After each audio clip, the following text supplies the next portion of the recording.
Chapter 5, The Trap of Greed. Once I'd rounded up all my officials together, I shared everything I learned with them, introducing Glenda and ensuring they accepted her. This, of course, meant exposing Glenda to their surveillance. She'd need to earn her trust with all of them. I also introduced her to Kaijin and Kurobe, so they could get a chance to examine her handgun. She ought to be able to restock her ammo here, too. Maybe we can even mass-produce those things? Honestly, I'd like one, too. I wasn't gonna put them on sale, but maybe I could give them out to important people on some kind of licensing system. They'd be cool to have, too, I wickedly thought as the days passed by. Soon, the day of our ruins expedition came. We were all set to go. Our expedition outfits were perfect, and I even had a prototype gun on my side. It had piqued Kaijin's interest enough that he produced a mold during the off hours of his research. Dole then carved a seal into them that used magical power to trigger a small explosion inside the chamber. No gunpowder needed and no ejected cartridges. All you needed were some elliptical bullets, and off you went. It was sized at 1/3 of an inch and could hold 16 bullets. It used a blowback system that made the bolt retract with each shot, in order to load the next bullet and eliminate the impact of the explosive charge. The construction was more like a toy than anything, but even this had the power of a .44 Magnum. That was thanks to the gun's Magisteel make, which improved its shock resistance, and the inscription-driven explosive charge also delivered the maximum amount of power possible. By the way, the force of this gun depended on the type of bullets used. Normally, it'd use plain old lead bullets, but for monsters, we also had magic-infused mithril shots. The force could differ depending on how much magic you put in, so you could say this weapon needed the right person using it to excel. In terms of classification, it was a rare, albeit one that could hit as hard as a unique. A really interesting weapon to have around, one that even surprised Kaijin's team as they made it. With the capability it had, I'd really like to make it standard issue with our new troops, but as mentioned, that was up for discussion. Frankly, this was something we'd normally never do. In a way, I made it to play out the classic tropes more than anything. I was reluctant to formally adopt it. We'd have to see how things went, perhaps lending it out only if we determined it to be truly necessary. Such as today, for example. Carrying this around definitely completed my look. Any man's got to have a little classic adventure in his life. Ooh, this is really cool. The way it kind of recoils in my hands feels so awesome. Datta cried. See? Datta and I share the same good taste. Typically, these were for lending out only, but let's give Datta one as a present. You see what I mean, Datta? But don't go pointing it at people, alright? It's dangerous. Of course not. I'll be real careful. He was overjoyed, while Ranga looked on jealously. Ranga, you can't use that thing. I'll give you a fancy scarf, though, so make do with that. He. I have Garikimaru V2 with me, thank you. Not to mention the clothing you chose for me, Sir Rimuru, Cheyenne, no going on an expedition in that, alright? Safety's our top consideration here. She must have really liked the clothing I gifted to her, because Cheyenne wore it every chance she got. But it was meant for fashion, not exploration. A pity, her head drooped down as she changed to her normal suit. That wasn't exactly a great improvement, but it was her de facto battle gear, so well. Rimuru, what do you think of me? Melim was practically jumping up and down with excitement. Ah! Looks good on you. Definitely worth getting for today. Like Datta and me, she was in expedition gear we obtained for this day. You bet. It feels good, and talk about easy to move in. Can you believe how many pockets it has? So cool. She was in shorts, which I wasn't sure was such a great idea, but they suited her, so we'd go with it. That it is. Be sure to thank Shuna, okay? Okay. That's right. Thus, we were all in high spirits as we headed for our meeting point, the Free Guild headquarters in the Inglesia capital. The plan was to head to the puppet nation of Distaff from there. Kigali was waiting for us at the front entrance. Good to see you again. We have a lot to do today. I guess this is the first time? I'm Melim. Good to meet ya. My name is Kigali. It's a pleasure to meet you as well. They all smiled at one another before Kigali guided us forward. Nilim? I don't think there's any problem. But it's a little, Kigali gave our conversation an odd look. She worked for Yuki, so we eyed her with suspicion, just in case. I was having Malim check her out with Dragon's Eye just now, and it sounded like something caught Malim's attention, but nothing especially problematic. It still bothered me, though, so I resolved to keep my guard up. Our team's all here, so let me introduce everyone. Rolling her eyes a bit, Kigali began introducing the expedition team to us. They were lined up in a row, waiting for us in an open area near the HQ. It was a team trained by Kigali herself, and the more talented and experienced among them would be joining us today. They all volunteered for the job, around 10 men and women in all, even after being told we could be attacked. Some of the passers-by were giving them curious looks, but nobody minded. They seemed well trained enough. Their equipment, meanwhile, was the full, complete deal. Not the make-believe stuff we had on, but a lot of heavy stuff, thick upper and lower clothing, with large backpacks. Each of them carried tools for the role they played in the expedition: walking sticks, pickaxes, shovels, you name it. We'll carry your equipment for you, Sir Rimuru, but where did you put it? We didn't have any. Just these cool new outfits. No, we didn't prepare anything, so it's just this. Ha! That's an amusing joke. Yeah, I know, but... Look, you really shouldn't have any of your skin exposed. You might get stung, and it's easier to get hurt that way, right? Work clothing did its job best if it covered all your skin. Plus, Nilene's outfit was just downright slovenly. You think so? But my skin's protected by an aura at all times, so I'll be okay. Yeah, but you wanna have Kigali get mad at you? You're just the same as her. From my perspective, you're both far too lightly equipped. You're treating this expedition like a walk in the park. Oof. Harsh. What was so bad about this, really? Alright. We'll be fine, okay? I may not look it, but I've got a lot of adventuring experience. To be more exact, I had gone light since I didn't really need to camp outside anyway. That was better demonstrated in person than explained at length right now. Well, if you insist, but if you have any trouble, please let us know at once. I doubted we'd have that much trouble. We were treating this like a fun outing, but we did have an eye out for danger. I made sure Gapta, Ranga, and Cheyenne were all aware of that. Time to head out, then. Right. I have a wagon prepared for us, huh? We don't need a wagon, do we? Kigali stared blankly at me. I stared blankly back at her. What? I mean, it'd take, 2 months to reach Distaff by wagon. That was never an option. What do you mean? I invited the quizzical Kigali to just take us out of town for now. Once we found ourselves in a deserted area, I used Dominate Space to open a transport gate straight to Distaff. This process was familiar to me by now. If I'd been somewhere before, it was easy to open a gate there. Alright, come on in. It won't disappear on you or anything, so don't panic. The dazed expedition party began talking all at once. You're kidding me. How far away do you think we are? Truly, a demon lord is an amazing thing, impossible. Now the majority of our preparation has gone to waste. I felt a little bad about that, but hey, at least I looked cool. So we were at the puppet nation of Distaff.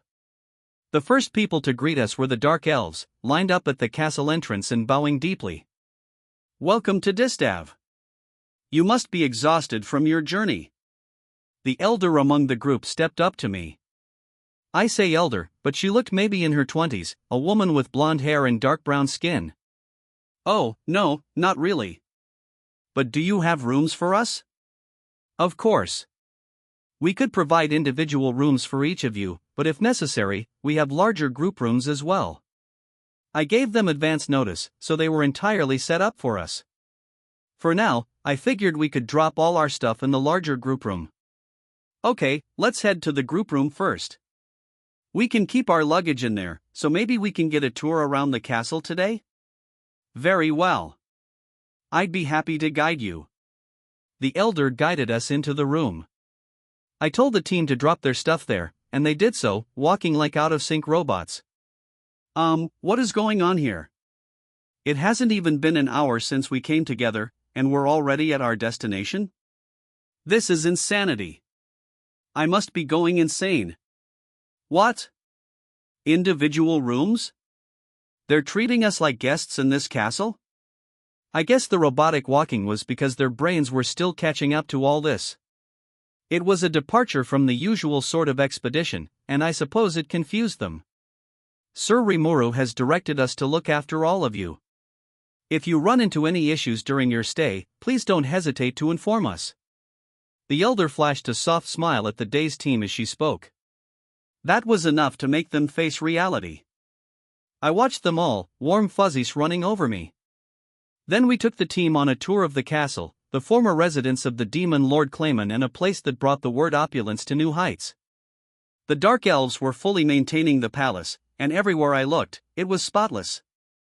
This is gonna be yours once the expedition is over, Milim, but I think all these people still want to live here. Yes, I see that. Let's have them provided with regular food and supplies. Thank you very much, Lady Milim. Don't worry about it. You're my people, too, so if you carry out your roles, that's great. Wow, Milim's really getting smarter. Frey's efforts must be paying off. Impressed, I asked her some more about the castle and whether she had any issues with it. It's a big palace, enough so that it had space for all the dark elves.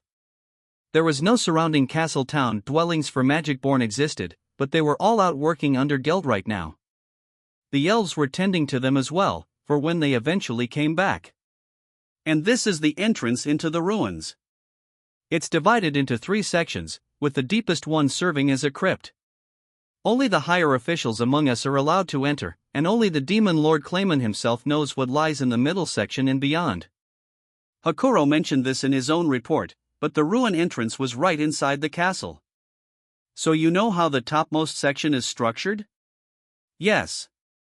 All the treasure in the top section has already been recovered, so we are currently using the area for our residences. There were so many empty rooms inside that it could easily house over 1,000 beds. We opened the door and went in. It was supposed to be underground, but the space was filled with a soft light. What's this light? Ah yes, this is a perpetual magic-driven effect. It is synchronized with the passage of the sun, so it gets dark at nighttime. Heavens! Magic from the distant past is still in operation today? This alone is a huge discovery. It's being treated as the most normal of things in here, but I'd like to thoroughly investigate it. Is this magic active in the other sections? Yes. I had a glance deeper in when I accompanied Lord Clayman, but the central section was just as bright. The elder patiently answered all our questions, a back and forth that continued for a while to come. I could see how excited the team was, and that energy was starting to rub off on us. Better stay out of their way, Datta. Right. Getting kinda nervous, huh? We whispered at each other as we looked around the first section. It looked pretty lived in, so I could believe the dark elves called it home. So if you live in here, you don't see any monsters come up from below? 'Cause if there's a crypt, I'd expect ghosts and stuff, the elder snickered at Datta's query. No need to worry about that. There is only one door leading to the underground, and only Lord Clayman could open it. Milim raised an eyebrow. Well, if it won't open, let's just break it down. Certainly. One swing of my blade, and all shall be pulverized. No. We need to examine it first. Please, no breaking anything. I rushed in to keep the extremists from having their way. All right. Good point. Better be more careful than that, Cheyenne. Yes, that was close. If I didn't hear that, I would have lost hold of myself. That's just what I was anxious about, but at least they were open to guidance. So we made our way through the rather extensive ruins, past the Dark Elves settlement and up to a single, very large door, the same size as the first but with a very apparent magical seal on it. Ah! This appears to be part of a defense mechanism powered by ancient magic. It might wake up the entire city defense system if we touch it. Defense system? Is it still active? We'll need to be careful. If we trip it, the expedition might have to be called off very quickly. Kigali stiffened as she gave the warning, and her team's faces all tightened up, too. I wonder how Clayman got this thing open. Was Clayman involved with running these ruins or something? No, he came to the forefront only just recently. I doubt he was involved with them before that point. I think he managed to undo this magical seal. Follow the correct procedure, and I think it should open without complaint. Yes. Even Clayman could tackle this one if he had enough time. Didn't he have some unique skill along those lines?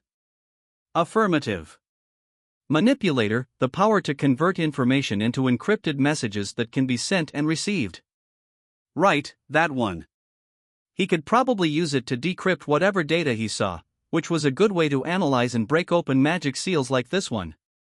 By the way, have I obtained that skill yet? Understood.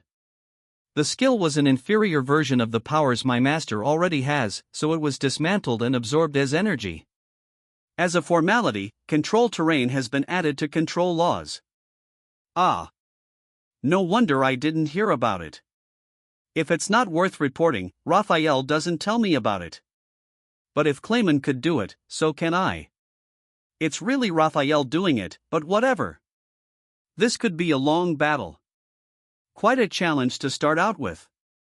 But this is still a good environment compared to what we've dealt with before. Let's settle down and start deciphering this. The team was enthusiastic about getting to work, for sure. Meanwhile, I laid a hand on the door. The energy flowing through the veins in the earth, I could tell, was spreading out across the wall as it went through the magic seal. I see.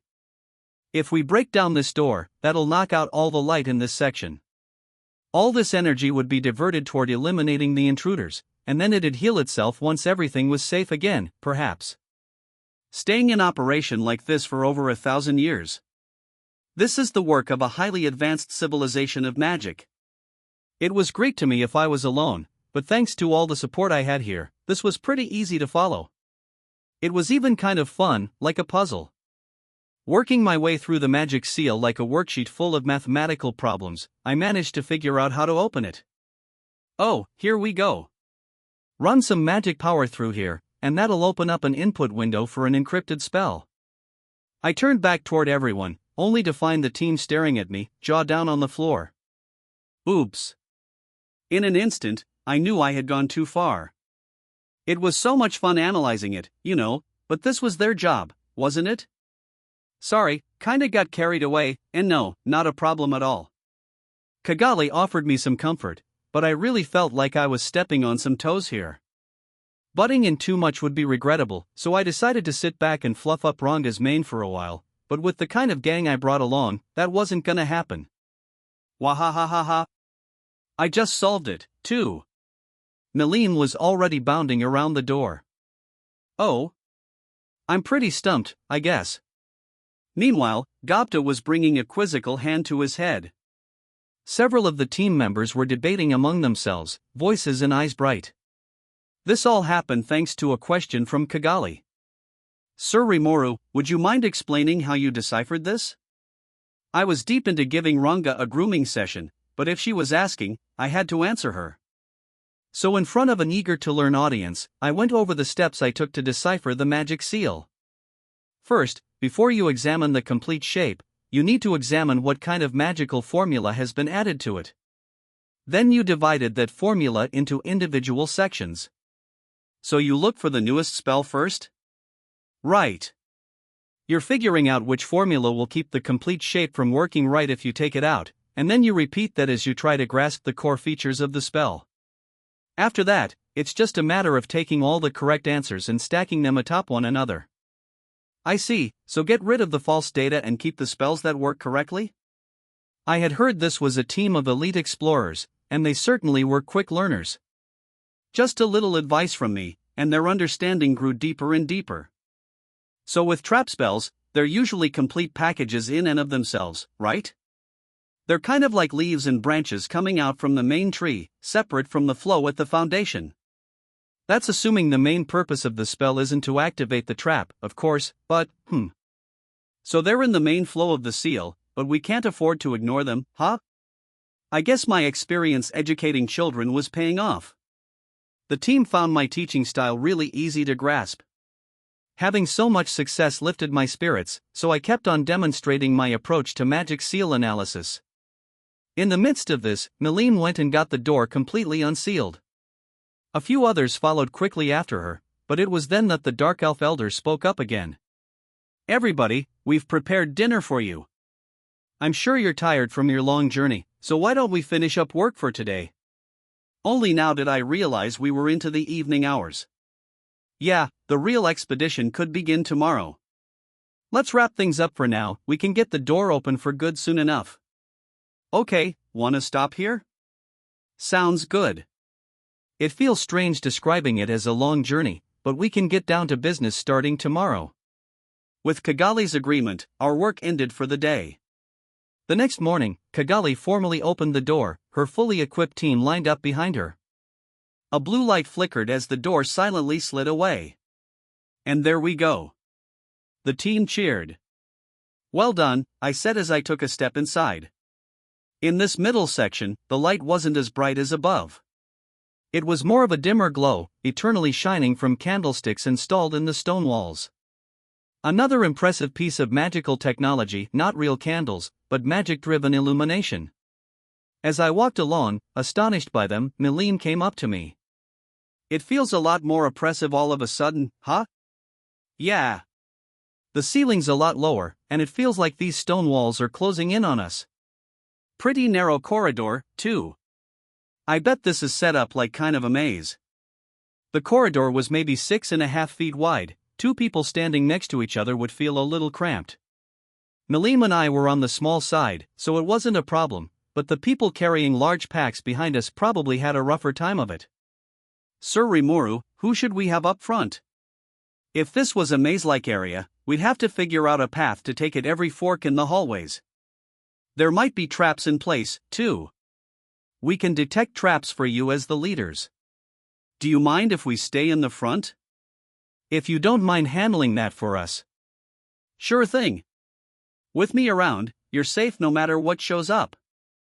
Meline gave a reassuring nod before I could speak up. Nobody had any issue with that, so we were now leading the whole team, Kigali and her assistant behind us. Cheyenne and Gapta took up the rear, serving as bodyguards for the rest of the team. Ranga was in my shadow, and the elder was watching the door for us. I couldn't wait for dinner from her tonight. I ambled along, using magic sense to survey the path ahead. The corridor was stone, but sometimes we'd pass by murals on the walls, very pretty ones. Wow! These murals alone have a lot of artistic value. Do they? Sure.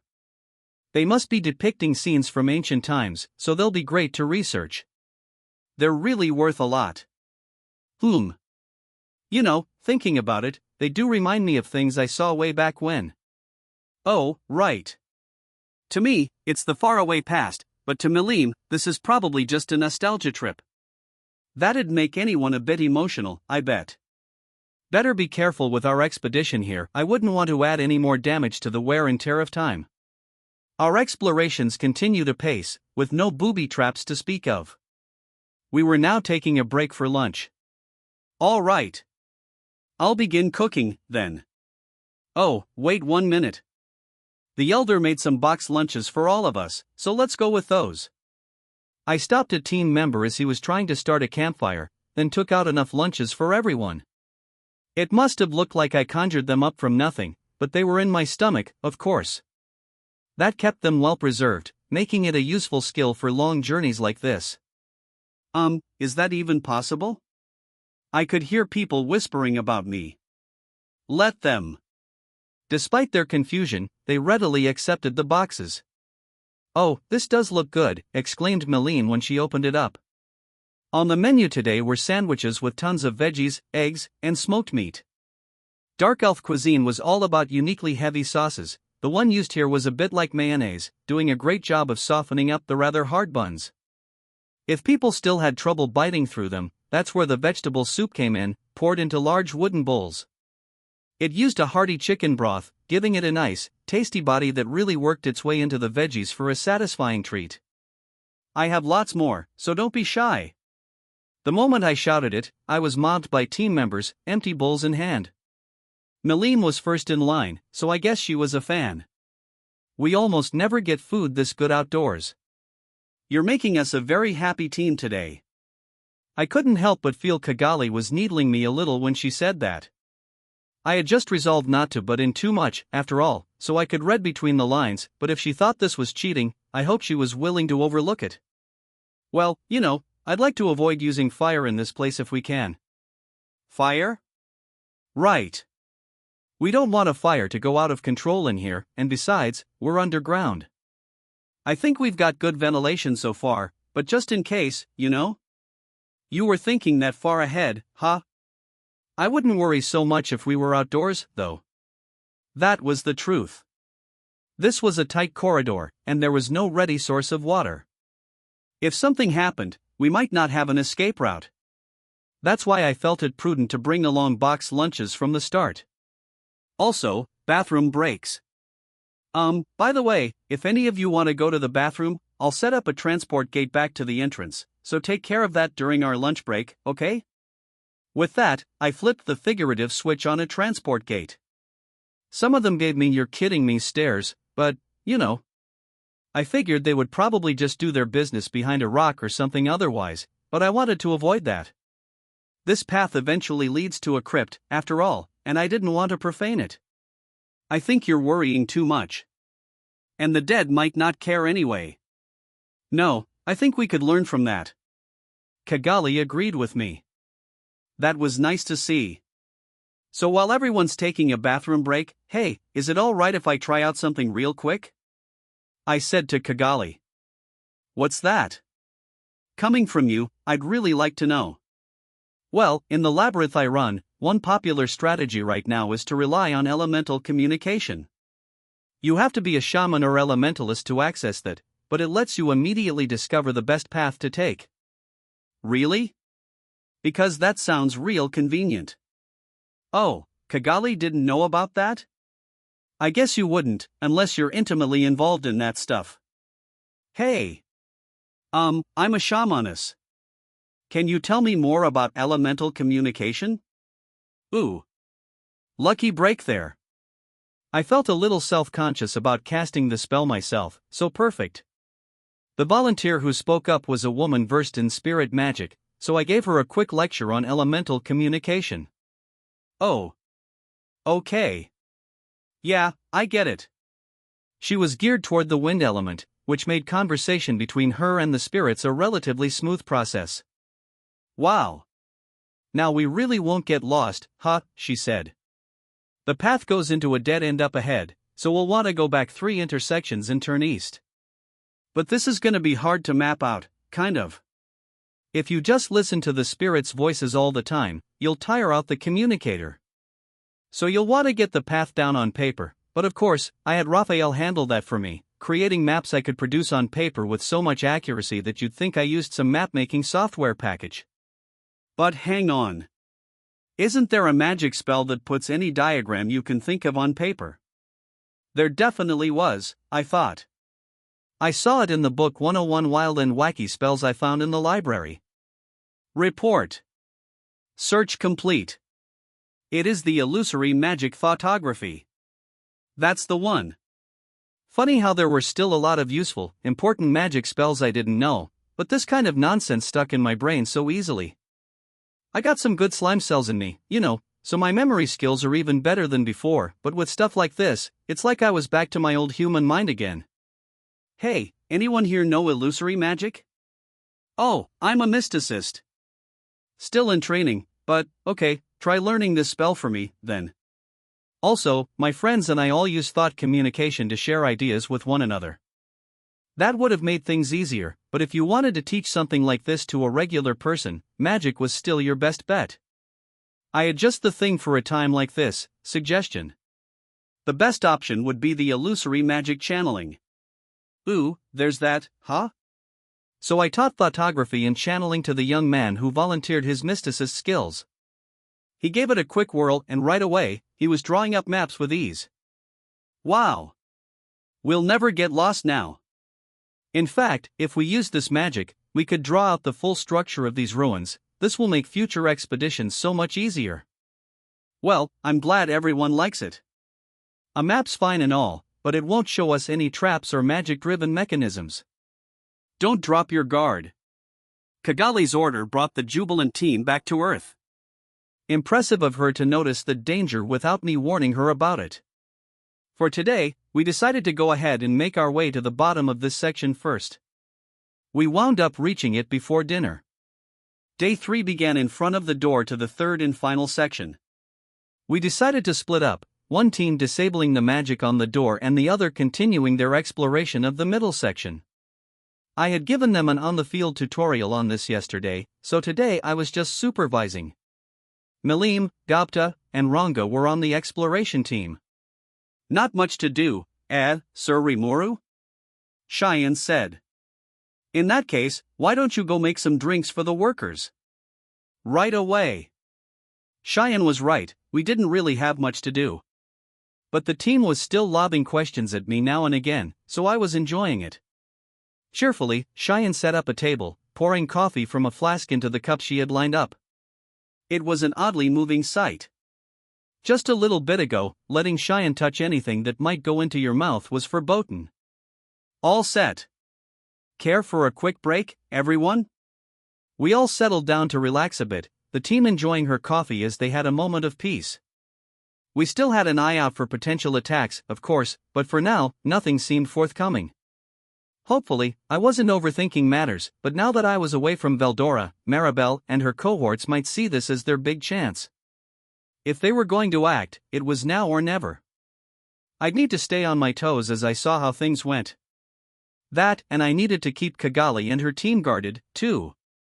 I ran a quick analyze and assess, but nobody seemed suspicious among any of them.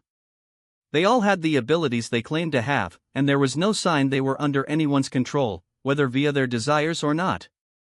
If they were brainwashed, then my eyes or Raphael's eyes really must be deceiving me. I felt safe in dismissing that possibility. But what if they weren't brainwashed, but following orders they truly believed in? That could happen, too, so I couldn't rest easy yet, but none of them were a threat to my life. So I sat back and enjoyed my coffee. After a while, Milim came back carrying a ton of stuff. Rimuru! Look at this! I found so much booty. To be accurate, she was riding on Ranga empty-handed, while Datta and the other team members were loaded down with swag. Check it out. They're also perfectly infused with magicules. This alone ought to be a huge harvest for us, huh? She was right. Most of their booty was battle equipment. And while they were no doubt fine pieces in their heyday, crafted by talented artisans, the magisteel inside them had settled down and vastly upgraded their abilities. Ooh, you're right. There's not much artistic value, but you could still use a lot of this stuff today. Right? And look. This one has to be a unique. It was. Extremely valuable. Not the sort of thing you'd want to have lying around, I thought. It aroused my suspicions. Where did you find this stuff?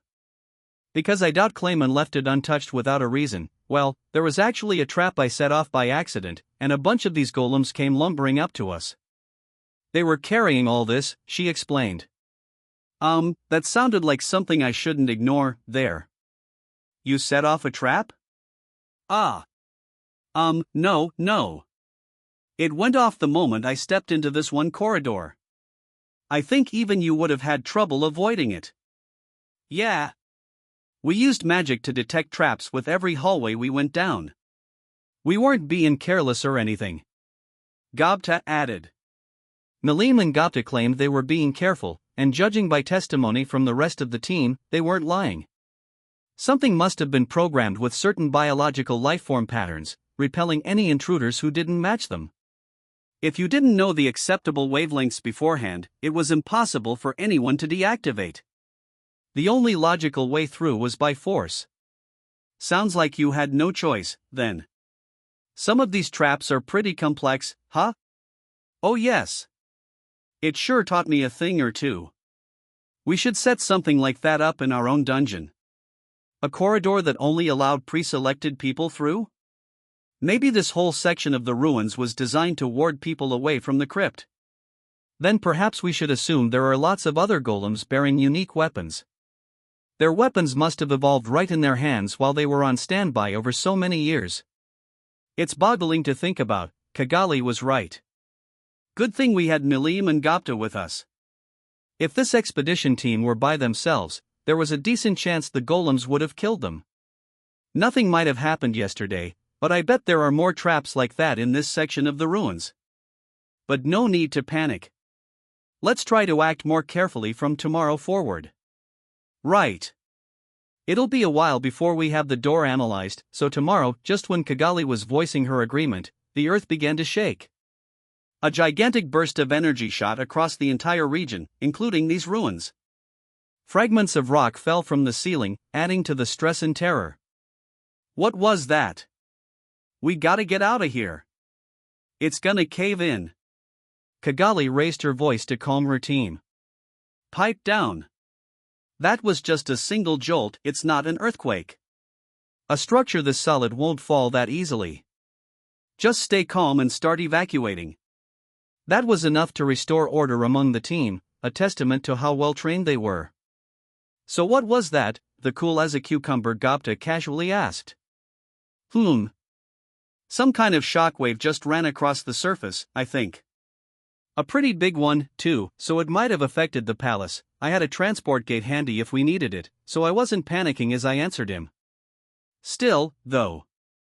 Like Kigali said, it wasn't an earthquake, but some kind of localized energy blast, which meant it had to be man-made. But just as I was thinking about going back up to look over things, my instincts reacted. Report. Hostile force detected. At this point in time, the ruins defense system has activated. A large number of activating golems have been detected. There are also other intruders going into the ruins. Alarms began to blare, followed by a mechanical-sounding voice. Intruders into Amrita detected. Eliminate at once. Intruders into Amrita detected. Eliminate at once. The repeating voice made the danger crystal clear. Now things were critical, the surface wasn't guaranteed to be safe, and we had an emergency inside the ruins. You're kidding.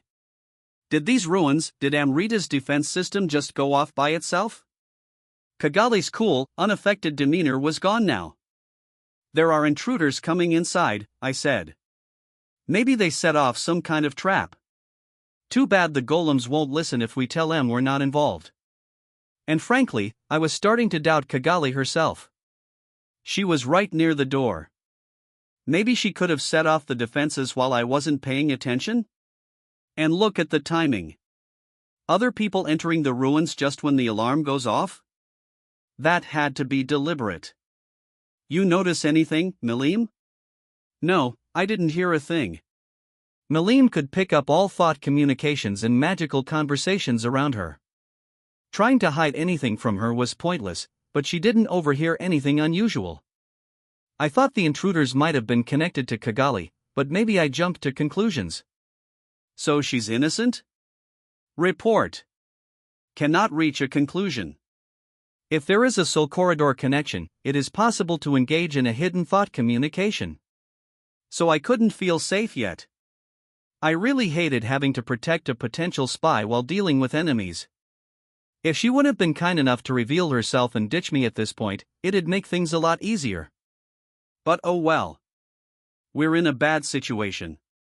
I think the intruders must be from the organization coming after me, I said. Ah, it's really true, so that earthquake, too. But what kind of fools would take on a demon lord? The team seemed honestly surprised about all this. I didn't question any of their motives. I supposed I'd have to brace myself and keep them protected as I fended off this adversary. Well, don't worry. I promise I'll step up to keep you all safe. They looked at me, surprised. Well, that's mean. Did they assume I'd abandon them all in here? We were getting along pretty well. I kinda hoped they trusted in me more. Just what you wished for, huh, Rimuru, said Milim. Yeah. Though I'm not too sure whether they caught me or I caught them. We'll have to see right now. Just as Raphael predicted, the enemy took the bait. I won't ask how they managed to get in. With the kind of talent they had to choose from, it'd be a snap to sneak past the dark elves up top. Well, let's take this opportunity to end things here. I was anticipating this, and I debated over how to address it. There was nothing to panic about. Quickly, we all moved into our planned intercept positions. The second tremor came along. What's that? I really don't like the sounds of that. Even Datta was growing concerned about events outside. But I didn't have the time to answer him, because now, I could see it. An ominous dragon, advancing upon us from faraway skies. Whoa. That's real bad. It was hard, inside the ruins like this, but I used magic sense to follow the magicules to the outside. There I could see a dragon, as vicious as they came. It looked like Veldora on the outside but a measure larger overall. Its skin was ragged, festering, almost rotting off, and its massive aura was exploding out of control. One look told me it packed a massive amount of magicule energy, far beyond what an awakened demon lord possessed. This was a catastrophe-level threat. That bad? Yeah. Looks like a dragon, but it's way beyond an archdragon. It's probably stronger than a dragon lord, even. Maybe it's one of Veldora's siblings. Sir Veldora? It was outside the whole framework of what defined a dragon. My only guess was that it was a true dragon, but it didn't have Veldora's grandeur or personality at all. Maybe grandeur was the wrong term to describe that doofus, actually, but this dragon just seemed different from him, fundamentally. That. Then Milim suddenly opened her eyes wide. Rimuru. I think I got some business to take care of. That dragon, she squinted into the empty space in front of her, then used spatial transport to vanish from the scene. Judging by her panic, I could see where this was going. If Milim was freaking out over something, it was usually of her own doing, and that meant the enemy found one serious skeleton in her closet. I really can't believe this, but I think that's Milim's dragon friend she sealed away long ago. It didn't get resurrected, someone's unsealed it and is controlling its will now. Wah? Is that true, Sir Rimuru? Yeah. I'm feeling these intense shock waves. Not even I might be able to beat it. I was telling the truth. Charybdis, made from the remains of Veldora's power, was like an insect compared to this. The sheer hatred and rage was overpowering. I doubted it would ever stop until it destroyed the whole world, and the scary thing was, all of its emotions were painted over black in my mind. Maribel's emotional takeover skills were controlling that thing. A chaos dragon. I never thought I'd see such a tyrant in this day and age, Kaguli murmured, and I firmly agreed. Thank heavens Milim was here. I was sure she could beat that guy and put it back to sleep for us. Then I wouldn't have anything to worry about. For now, we had our own things to take care of. Datta, Cheyenne, we have guests to welcome. Roger that. I'm on it. Those puny little dolls are no match for me. I thought about opening a transport gate to evacuate the expedition team to the surface, but I didn't think I'd have the time. An organized legion of golems was now here for us, bearing down at full speed as we stood in front of the door. Cheyenne stepped forward, brandishing her large sword. Unfortunately, it caught on the corridor's low ceiling. Damn it. Check your surroundings. Sorry. Just a little mistake. A little mistake could cost you your life. It cost her a bit, judging by the spear from one golem that was now stuck inside her. That nonsense left her wide open, and I really wish she'd get it together for a change. It's too cramped to fight in here. I don't know what's beyond, but maybe there's a bigger space in the third section. Then maybe we can have them hurry up with deactivating it. Nah, at this point, I'll just do it myself. Sorry, guys, but time's up. Ranga, help those two. While Gapta, Cheyenne, and Ranga bought time for me, I quickly wrapped up the door for us. The alarms were still blaring, all the traps were activated. I wanted to avoid violence in here to keep the ruins as intact as possible, but luckily, the door opened without much of a challenge. Get inside. Heeding my words, the expedition team quickly ran down the stairway inside, none of them demonstrating a hint of panic. Kigali followed behind, and I joined her, protecting her back as we all went into the crypt area. The dead were asleep here, but it didn't look the part. It was an enormous, brightly lit space, large enough to house a broad, grass-covered plain. I almost forgot everything as I marveled at the landscape, but now was no time for surprises. Soon Gapta was down the stairs, the golems not far behind, and the battle began anew. Now, however, things were turning around. Cheyenne had full freedom of movement, and now she was pulverizing those golems. At this point, I didn't want to let anyone escape. When I strike hard, and my foes probably think the same way. After all, they were trying to keep me isolated in here, even if it meant risking the wrath of Melim. I didn't think they'd go that far. Honestly, I probably underestimated Maribel. But no more, understood. Shifting into full power battle mode. Quietly, I finished my preparations. All restrictions I placed on myself were removed, to get myself ready for the enemy to come. Now I just had to wait for the ringleader. There were a large number of golems, but we had the advantage. Cheyenne was kicking up a huge ruckus, and Ranga was going berserk. In between them, Gapta was destroying each golem with the gun he had, one at a time. He even had enough time to reload at regular intervals. Seeing how in control he was, the expedition team looked pretty reassured. I'm surprised there was actually an attack, but what kind of force would attempt to attack a demon lord? Even waking up a chaos dragon for it, Kigali must have been curious about that.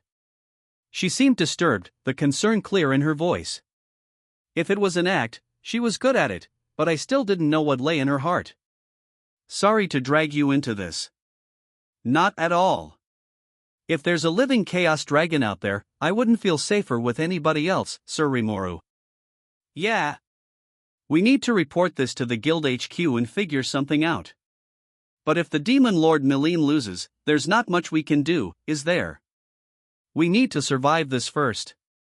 I don't know who deliberately set off the trap, but that was such an evil thing to do. I was seeing some optimistic opinions among the team. They sure knew how to mentally switch gears on a dime. I told you I was gonna protect you, right? And if I win, we're good. I tried to keep it casual as I calmed them down. I had Gapta and Ranga here, not to mention Cheyenne. And Melim, strongest among all the demon lords, wasn't gonna let a chaos dragon beat her. It wasn't a good situation, but it wasn't a terrible one either. We had to kill our foes, survive this onslaught, and address our anxieties. Simple. Kigali must have been relieved a little, because she didn't say anything else for a bit. I turned my eyes toward Gapta's battle, waiting for the adversaries to come. You have many foes, Sir Rimuru, she whispered. Is that because you're a demon lord? I was unoccupied while waiting for my enemy, so I casually replied to her. It wasn't voluntary on my part, but yes. Why is that? The kingdom of Pharmus provoked me. With Clayman, my foe was messing with me, so I had to respond. Hinata the Saint had the wrong idea about me. In every case, it was started by the other side, I just played along. In a way, it was self-defense. It was? So you never start anything, Sir Rimuru? Well, maybe I can't say that. With this particular enemy, it's kind of a conflict between motivations. Our philosophies don't mesh. This would have happened sooner or later anyway, I think. You can't resolve it without fighting. Sure we can. But that resolution would probably never come until I swallowed up the other side. If they didn't want that, they were probably right to do this. With the twin superpowers of Dworgen and the Lion at their side, Tempest would have no reason to lose in an economic war with the Western nations. If the enemy did nothing, I'm certain that we would have annexed them all, financially speaking. Raphael's way faster than a quantum computer, I wouldn't stand for anyone dissing it. Oh? So you think the other side's justified in this, then? Are they? Maybe we could have accepted the differences in our principles and agreed to some mutual concessions. If we were never gonna get involved with one another again in the future, that might have worked. But if they're justified, then so am I. I had no interest in doing whatever they said, and they didn't want me ruling over them. And if that's how it was, confrontation was the only choice. In a way, economic warfare is even more terrifying than the kind with guns and tanks. There's no defined surrender in one, and as long as the other side doesn't fall under your umbrella, it never ends. Thus, you could say that my foes turning to military warfare was a stroke of luck. This way, once they realize they can't win, they'll have to admit to defeat. But even if that was their only choice, the question of whether it was just or not is another issue entirely. Well, justice can mean a ton of different things, depending on your viewpoint. I'm not saying I'm absolutely correct, but if I retreat here, that's going to worsen my position. The only choice I have is to fight. It's not that I couldn't have taken a more modest path. But if I bent, all my friends would have gone down with me. Even so, if you respected the other side's position and tried talking to one another to search for a better relationship, don't you think you could have avoided hostilities? That's a tough one. How should I answer it? I didn't have to worry about it. A young girl's voice answered for me. It's impossible. So impossible. People have endless desires, you can't ask them to be patient. And if the other side bends, the demands get bigger and bigger. That's part of being human. Right. If I conceded, I'd like to believe the other side would understand. But that's just not realistic. If I were just another citizen who could believe in fairy tales, maybe I could have given you an earful of all that idealistic stuff. But from a politician's point of view, there's just no way I can believe in that nonsense. And I guess my adversary thought the same way. You know, I think the exact same thing. I'm the demon lord Rimuru. You are? Good to meet you. My name is Maribel. I'm your enemy. Somewhere along the line, all the golems had been defeated. There, I saw a girl I caught sight of at the Founders Festival, the enemy I anticipated and one far bolder than I ever imagined. I figured she'd be the sly sort who didn't venture out herself, but I wasn't expecting to see her right here in front of me. And it wasn't just Maribel.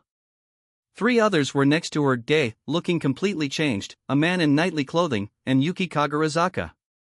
The sight disturbed Kigali and the team. G Guild Master? Why are you here? No. Were you after the Demon Lord's life? You're kidding me. Then why did you order us to explore the ruins? Yuki demonstrated zero response to these questions. Just as Glenda said, he must have been under her complete control. Sir Yuki, what is the meaning of this? Are you turning your backs on us? Kigali's voice was full of anger. It sounded like that came from the heart, but that didn't matter anymore. I really wanted to end this farce soon and go back up Milim, but before that. Yeah.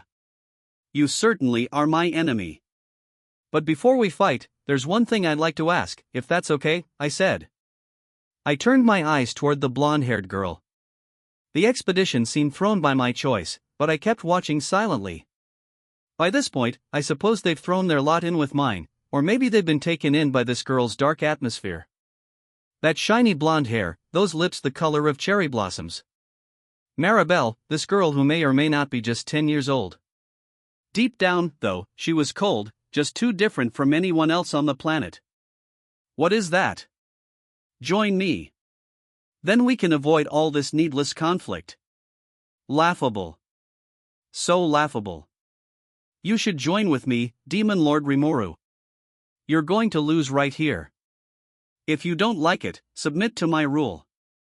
Your approach isn't a match for my policies. The way you do things will lead to unnecessary wars.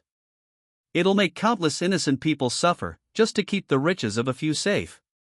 Yes. I'll admit to that. But so what? It's completely natural for the powerless to be exploited.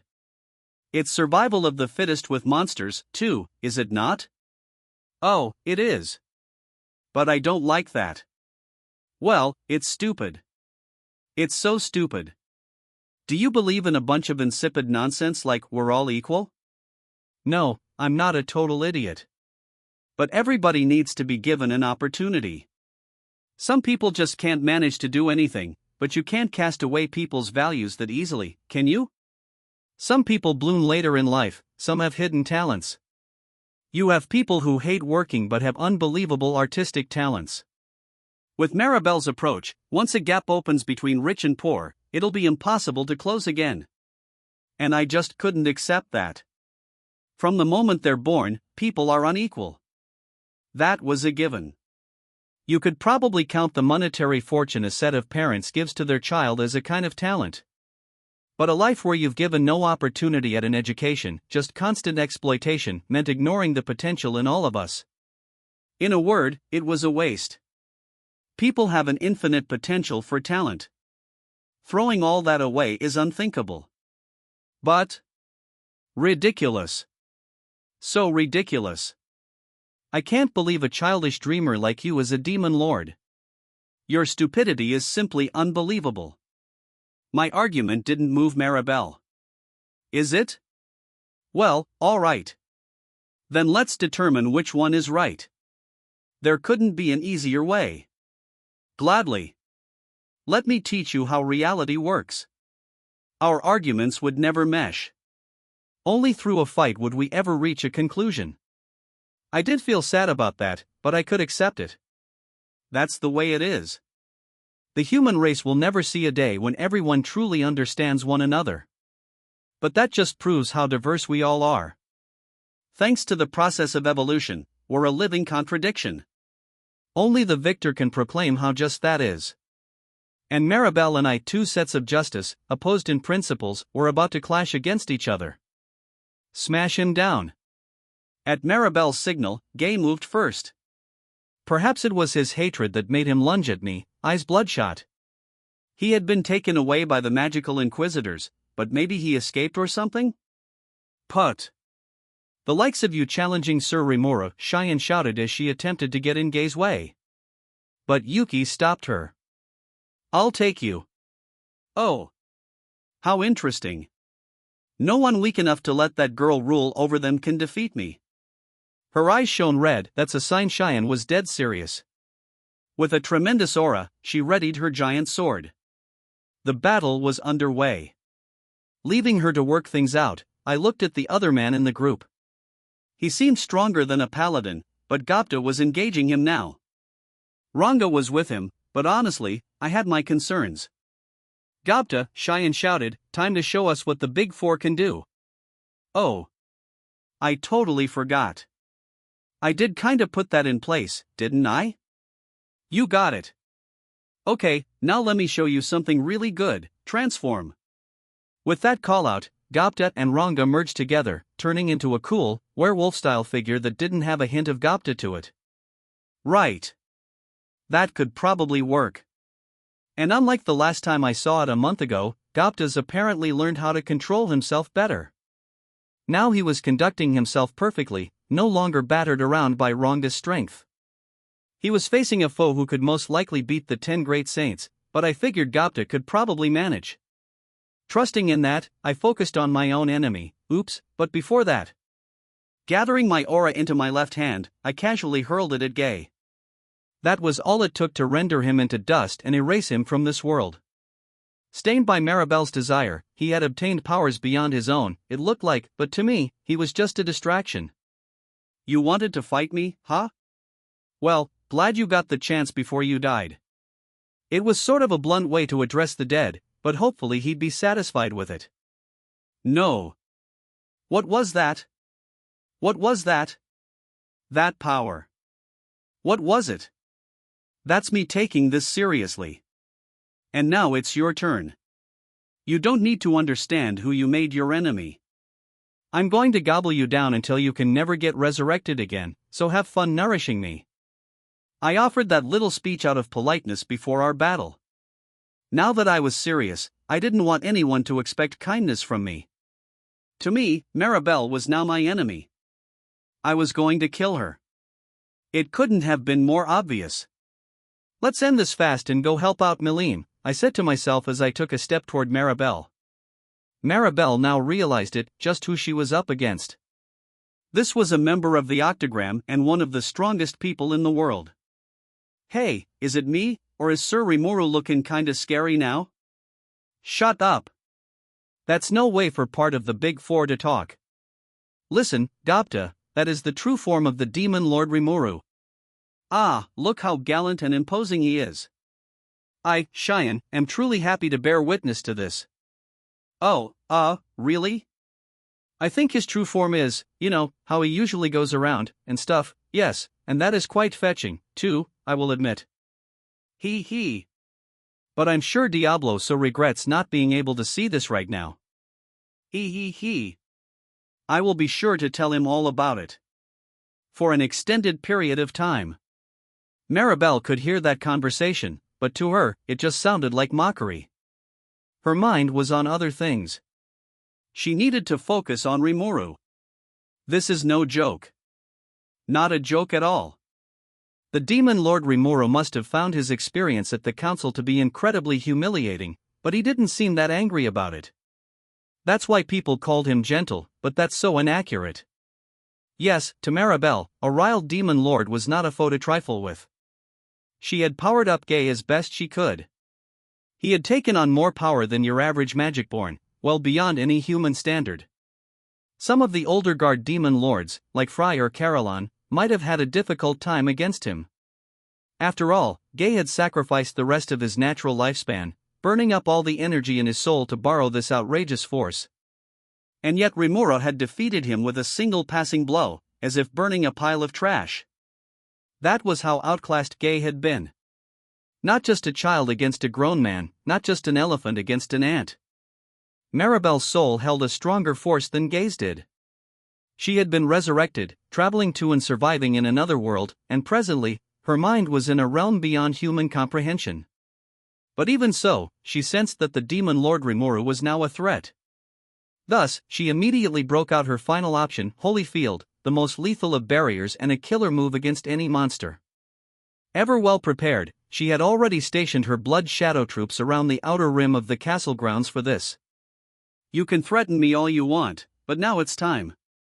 Time to see just how much more intelligent we are than monsters.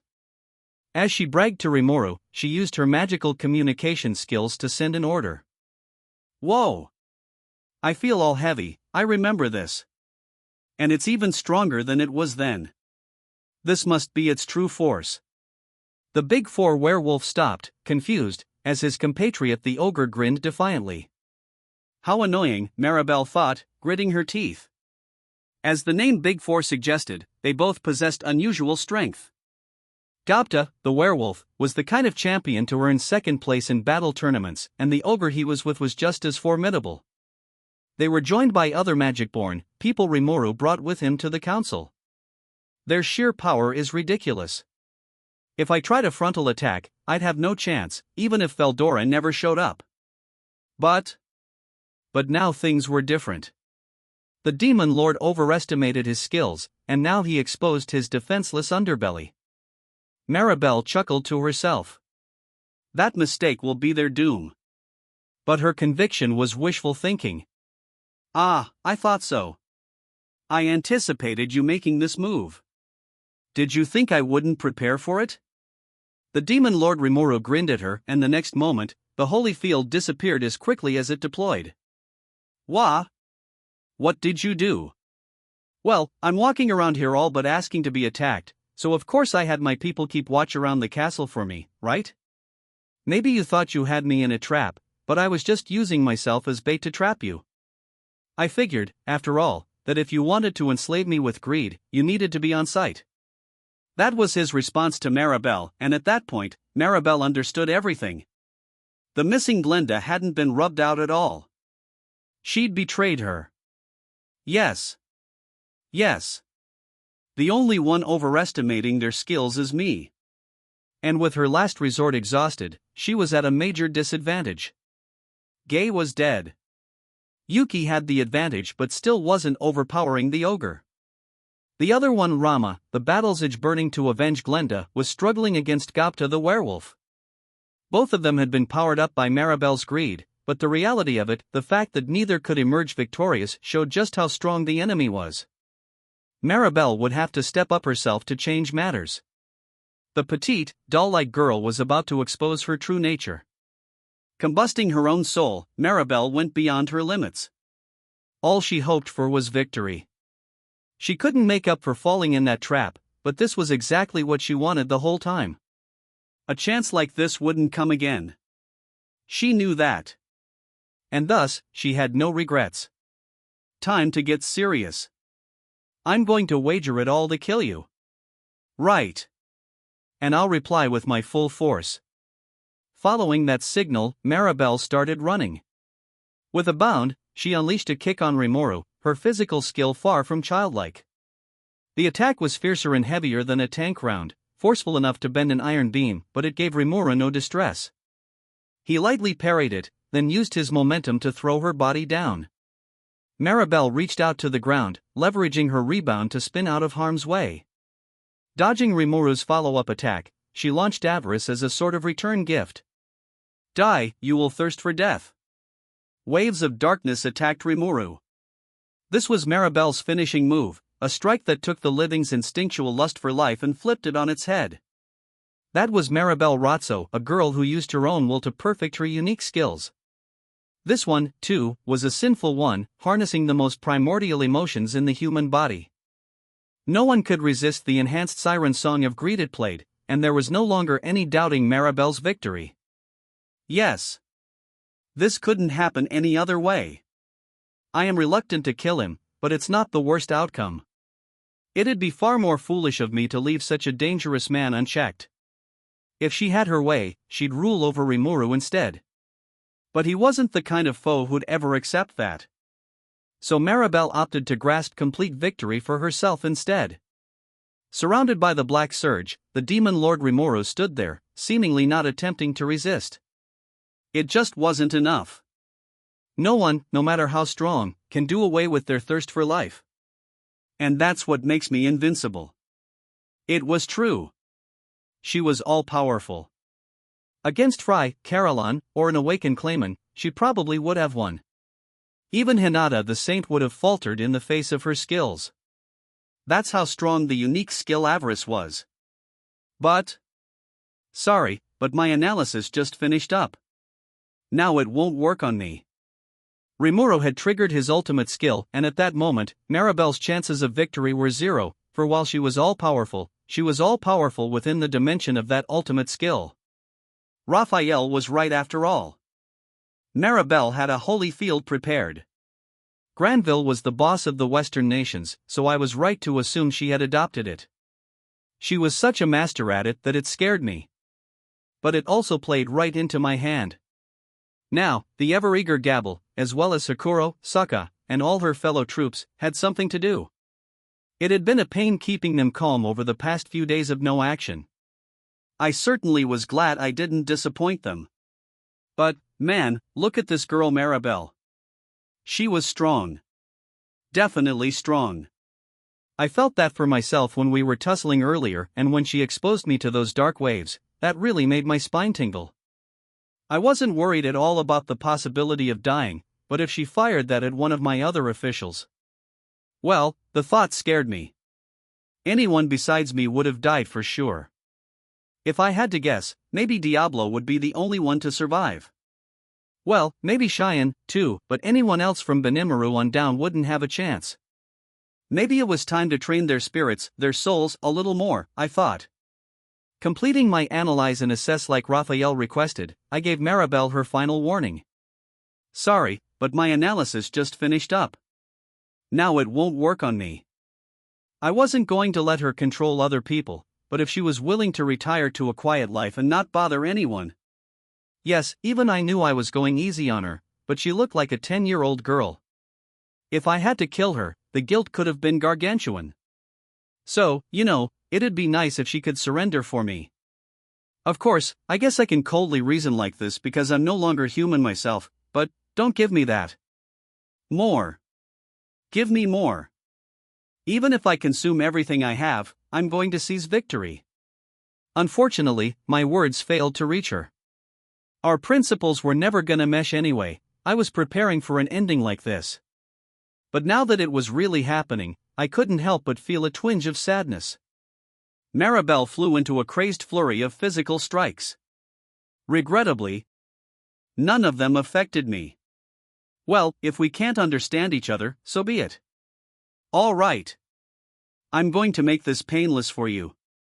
Feel free to stew on your loss inside of me. With that, I set off Belzebuth's soul consume. Or tried to.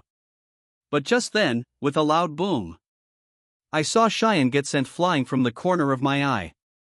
Turning toward her, I realized that Yuki had just drilled a kick into her, and despite her ultra-speed regeneration, she couldn't get back up to her feet. This was very unusual. Cheyenne? Ahahahahahahaha. Maniacal laughter drowned out my shouting. It came from both Maribel and Yuki, as if harmonizing with her. Well done. Well done, indeed. I underrated you, Demon Lord Rimuru. I underestimated you. I had no idea you were this kind of monster, that's true. I didn't think you could win against Maribel. But I can't have you forgetting that I'm right here, okay? Yuki, fresh from besting Cheyenne, stood before me. The black waves from Maribel were now crashing upon him, stronger than ever before. Understood. The subject Yuki Kagarazaka's power has just skyrocketed. The subject Maribel Ratso is apparently using the unique skill Avarice to transfer her power to him. How many cards does she have in her hand anyway? Now I gotta deal with Yuki, too? I knew he was only under the influence of her avarice, so I wanted to subdue him if I could, not kill him. TCH. Don't hate me if I kill you. I'd say the same to you. With that exchange, he and I moved in sync. There was a flurry of kicks, sending both of us hurtling through the air. Something like this had happened before to me, but this time, we were both serious, and now we had these two rivaling powers clashed against each other. Yuki was stronger than I thought, certainly more of a physical specimen than Maribel. He fought Cheyenne and pretty soundly beat her, so he had to be a phenom. I had no intention of going easy on him, but maybe it'd be tough to resolve this fight quickly. I thought over my options as I faced down Yuki, then I spotted Maribel moving around a bit, trying to catch me unawares. Oh. That's bad, but I got my hands full with Yuki right now. Turning her back to us, Maribel began fleeing toward the middle of the crypt. I wanted to pursue her, but Yuki stopped me. Ah well. Not like Maribel can escape. Now that I fully grasped the wavelengths of her soul, I could find her no matter where she hid. For now, Yuki had to come first. I turned my eyes back toward him. My peripheral vision told me that Kigali and the expedition team were attending to Cheyenne. She was awake, but it didn't look like she could stand up, something she looked pretty pained about, but there was no quick solution to that. If Yuki left her in such bad shape, I couldn't afford to make light of him. But I wasn't worried at all. As Raphael put it, a unique skill can never work against an ultimate skill. The strength of our relative souls was at the crux of it. If someone awakens to a power that surpasses unique skills in all dimensions, you needed a strong enough heart to go with that. Faced with that kind of spiritual strength, there was no way a unique skill could have any influence. The only thing that could beat an ultimate skill user was another ultimate skill user. No matter how much power Maribel gave him, Yuki couldn't beat me. My victory was as good as assured, but the next moment, my confidence was thoroughly crushed. All right. Time to get real. With that, Yuki unleashed a right roundhouse kick. It was just the same as before, and I easily blocked it with my left arm. But the next instant, my entire upper arm shattered, as if it burst open. Ha! I backstepped to safety, honestly surprised as I blankly stared at my arm. Concern. The universal barrier of Uriel, Lord of Vows, has been broken. This is believed to be due to the subject Yuki Kagarazaka's extra-singular anti-skill constitution. Wait a minute. So my absolute defense doesn't work on him? In fact, is he pretty much nullifying all my attacks right now? Affirmative. Anti-skill is a spiritual body constitution that suppresses magic and skills. It is likely that only Holy Blade skills and certain other arts will be effective against him. So something like Melt Slash could work? This wasn't a joke any longer. He seriously managed to break down my ultimate skill. I'd never be able to comprehend all the details behind that, but his constitution was terrifying news to me. I thought you couldn't obtain unique skills or special stuff like that.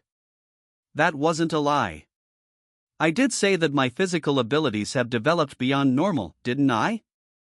I wanted to yell at him about that, but he was right. Besides, if his mind was being controlled, there wasn't much point complaining at him anyway. But what'll I do now? Yuki's attacks work on me, but mine don't work on him. I'd just be wasting time as it is, and if this is what it's come to, I can't get hung up with trying to keep him alive. I really wanted to, since we shared a homeland and everything. If he was deliberately my rival, that's one thing, but mind control like this? I felt real bad for him. Facts were facts, though. Yuki wasn't someone I could beat while going easy. Stealing my resolve, I drew my sword, sending my aura up and down its jet black blade. Ooh. Nice katana there. He took out the knife hanging from his side with his right hand. Then he took out another with his left, a small, single-edged sword. With these two blades, he held his hips down in an unusual stance, nothing I had seen before, maybe it was self-invented. Seeing him square up, it finally dawned on me. Losing my skills and magic worried me, but Yuki wasn't impervious to physical attack. Anti-skill constitution or not, if I cut him, he'd bleed. That's why some arts will work, huh? And in my case, my skills even affected my punching, which is why that didn't do much. Would it be more effective if I didn't enhance them with my aura? Negative. A correct answer cannot be determined due to lack of information. Roger that. Let's just try it, then. Planting my feet on the ground, I slashed at Yuki. He blocked it with the sword in his left hand, his physical skill letting him easily match my speed. But I had experience trading blows with Hinata, which helped both my sword skills and my confidence. Staying calm, I looked ahead 2 or 3 strikes. Even if skills didn't work on Yuki, predict future attacks still worked just fine, since it used Raphael's computations to discern his behavior. Yuki preferred to defend with his left-hand sword and attack with his right-hand knife. It usually went the opposite way, I thought, but everyone has their own preferences. Both of his weapons were made from purified magisteel, metallurgically evolving for vast power gains. Even among unique weapons, they were in a class of their own, maybe even legend class, in fact. Those were a threat, but then I made an unexpected discovery. Report. Anti-skill is not applied to weapons. Whoa. So using weapons actually weakens Yuki. That little tidbit doesn't mean much for anyone besides me, but to Yuki, that's a real blind spot. If these were just regular old attacks, absolute defense gave me nothing to fear. I decided to risk Yuki getting a hit on me. Ha ha. Dropping your guard, Rimuru? Pretending to lose my balance after a parried katana strike, I left myself open to him. Yuki thrust with his knife, as if it was attracted by a magnet. There was some special feature to it that let it expand and contract, which messed with my sense of distance. To Yuki, it probably felt like a surprise attack, expertly tossed into my single moment of vulnerability, but I planned the whole thing. The knife was aimed squarely at my heart, but then I stopped it. I touched it to make sure. Turned out it contained a special poison that would affect my nervous system. If he really stabbed me with it, even I would have taken damage, but that was just pointless theorizing now. Well, too bad for you. It hurts more when you punch me, you know. No way. This is insane. Yuki's eyes widened. But I had no obligation to listen to his complaints. Instead, I mercilessly unleashed a new sword strike, one I had just finished developing. It was called Stormbreak, a combination magic and art move inspired by Hinata's Melt Slash. The magic in question was storm magic, as provided by the skill Veldora, Lord of the Storm. Veldora's magic was scarier for its secondary damage than its primary. Once it opened up a wound, the destruction would begin from there, eventually breaking down your entire body. Stormbreak was the same way, a sure kill art that ate into its target's life force. Thanks to his unique constitution, however, the strike I landed on him didn't trigger that effect. There was now a large gash across his chest, but it still wasn't a lethal blow. NGH, with a groan, Yuki glared at me. I tried to look into his inner thoughts, but a black mist blocked me from seeing anything. Maribel's desires had fully infected him. If I could clear all that away, I wouldn't need to finish him off, but... Understood. Interference is blocked by anti-skill. But no dice. Then there was just one thing to do. I've won this. I wanted to release you from Maribel's rule, but I guess I can't do that. I'm gonna go a little strong on you, but no hard feelings, alright? I would damage him almost to the point of death, knocking him unconscious. Then, while he was knocked out, I'd go take care of Maribel. If that eliminated her effect on him, then great. I readied my sword against Yuki. Sadly, punching him with my bare hands didn't deal him any damage. The energy that anti-skill cancels even included the kinetic energy from my fist. It's crazy, I know, but Yuki was a very special case. Waiting until the best possible moment, I applied power to my sword. I wanted to strike him with the blunt side of my blade, good thing it's sturdy enough not to break, but if I applied too much, I was liable to cut Yuki in half. Striking the right balance of power was tough. But just as I readied my sword, preparing to smash it down on him, please, wait a minute. I beg you, please reconsider killing Sir Yuki. Kigali started shouting. I turned her way. She was on her feet, attempting to run up to Yuki. Whoa, look out. Yuki's under Maribel's control. No, it's fine. There's no way someone as strong-willed as Sir Yuki could have his heart taken by a little girl like that. She clung to Yuki, ignoring my warning. The expedition team was following her lead. Yeah. She's right. The Grand Master's not that much of a wimp. That's true. He's always going by the beat of his own drum. There's no way anyone could exploit his weaknesses. He's the kind of guy who'd beat a dragon just to show off to us. He was certainly well loved. If they were defending him that much, I was starting to look like a villain. Look, if there was a way to keep from killing him, I'd use it, alright? But I can't go easy like that right now. I'm just taking the option that's best for the situation. Can't you see I'm carrying my katana backward? I mentally begged them to take a closer look as I watched Kigali and the rest. They were coming up from behind him, trying to get his attention. If that was all it took to break Maribel's influence, we wouldn't be having this problem. But, I'm not trying to kill him either, okay? So get out of my way, I tried to say. And at that moment, guys, Yuki whispered the word, his face twisted in pain. Report. Change detected in the subject Yuki Kagarazaka. The desire-driven spiritual interference appears to have been cancelled. What? Seriously? We're going with that happily ever after ending? I could barely believe it, but my sense told me Yuki wasn't after my life any longer. You gotta be kidding me. I thought, but I had to accept it. With Yuki back to normal, the only foes left were Maribel and the Chaos Dragon. Looks like I caused you some trouble there, so forgive me for that. But you saved me, Rimuru. Why yeah. Glad you're okay, I replied, trying my best not to look like I was okay with him dying a moment ago. Hey! Datta. Get this done with already. I needed to change the subject, and yelling at Datta did the job. Soon after, his battle was over. Cheyenne was safe. Yuki's anti-skill effect wasn't permanent, so her ultra-speed regeneration sprang back to life after a bit. She glared at Yuki, still in a rage, as I tried my best to calm her down. This is a humiliation. I still haven't trained enough. When the anger left her, the sadness came rushing in. I tried to calm her once more, telling her there'd be another time. Datta, meanwhile, looked pretty exhausted. I told that guy Glenda was alive, but he just wouldn't listen to me. Now that he was used to handling the power of Ranga, Rama wasn't much of a threat to him. Between Gopta's sense for battle and Rhonda's hyperinstincts, that wolfman form was a huge upgrade. Rhonda stayed conscious for it, too, apparently, keeping a honed eye out for external threats.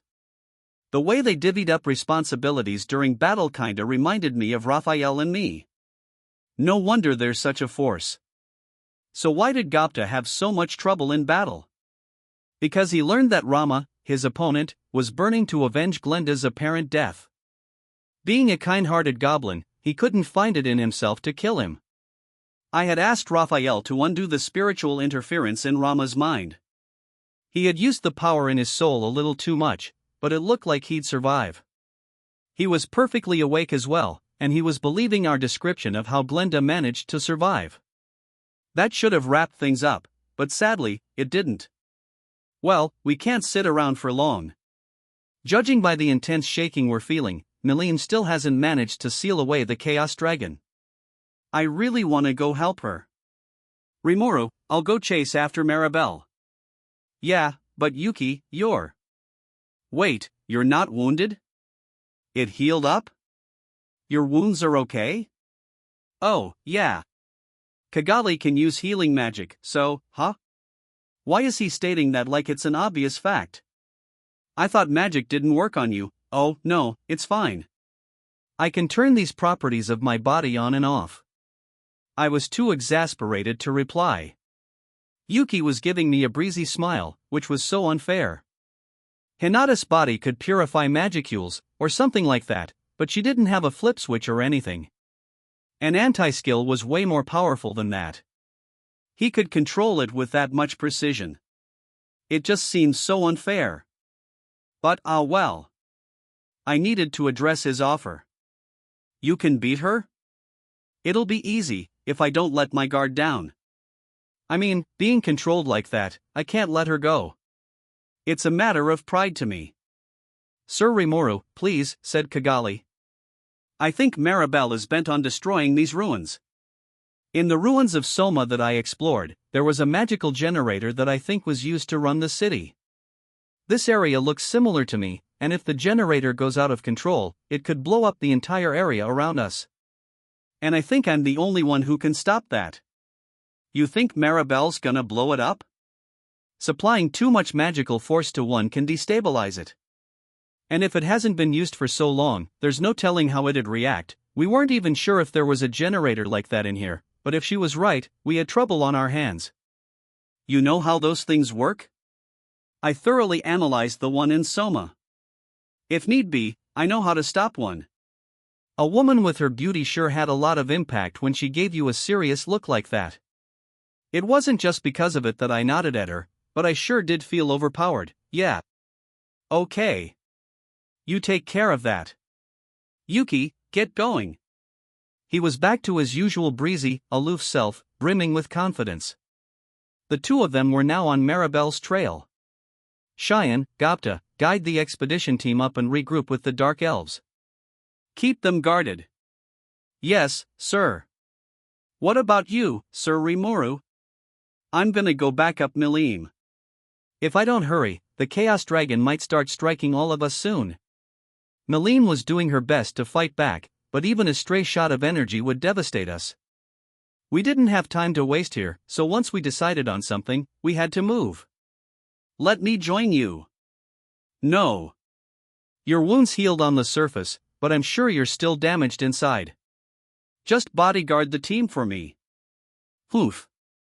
All right, reluctantly, Cheyenne agreed. Yuki and Kigali were already on their way into the crypt. Cheyenne and Gopta had their orders. It was time to head out. Maribel was running. But she hadn't given up on winning. She had unleashed the sealed Chaos Dragon, one of the best cards in her deck. Under no circumstances could she let this operation fail. But there was still one more card to play. Deep inside the crypt, the heart of the ancient elven city, the pinnacle of the old world's magical technology was still sleeping.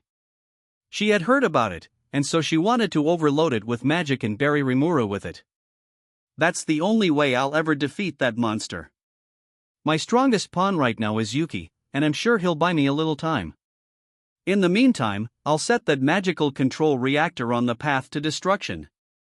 Yuki's reports to her included information on the ancient ruins of Soma. She knew that Amrita was a city built by a similar ancient culture. If they worked the same way, it'd be easy for Maribel to control them. Setting off a magical control reactor would cause vast amounts of magic power destruction. If she triggered it right when Rimuru and Yuki were locked in battle, she could catch them in the explosion, and they'd be caught powerless. An attack the demon Lord Rimuru wasn't conscious of could absolutely defeat him. Maribel was certain of it. Now she was in the central part of the crypt, but she couldn't find the reactor discussed in her report. In fact, there was nothing at all. The sarcophagi were empty, bereft of any accompanying decor or treasure. Yes, there were gold and silver baubles lying around, but no magic weapons, nothing of real value. That's strange, she reflexively whispered to herself. So strange. What's going on? Nobody was there to answer her, or so she thought. Ah ha ha ha ha. There's no magical control reactor in these ruins, you know. And by the way, there wasn't one in Soma, either. Is that you, Yuki? It sure is. It was definitely Yuki who answered her, standing tall where she could see him. Kigali was also there, nestled close to her. Aren't you fighting the demon Lord Rimuru? It's over. I gave my all against him, but it was pointless. Rimuru had enough strength to go easy on me, but I didn't stand a chance. If I could have won, I figured I would have beaten him right there, but I was so scared watching you. And I really thought you betrayed us, too. Ha ha ha. Sorry. I figured it'd be more believable if I didn't let you in on it. Besides, I always believed you'd understand my intentions. Well, all right. Everything worked out fine, at least.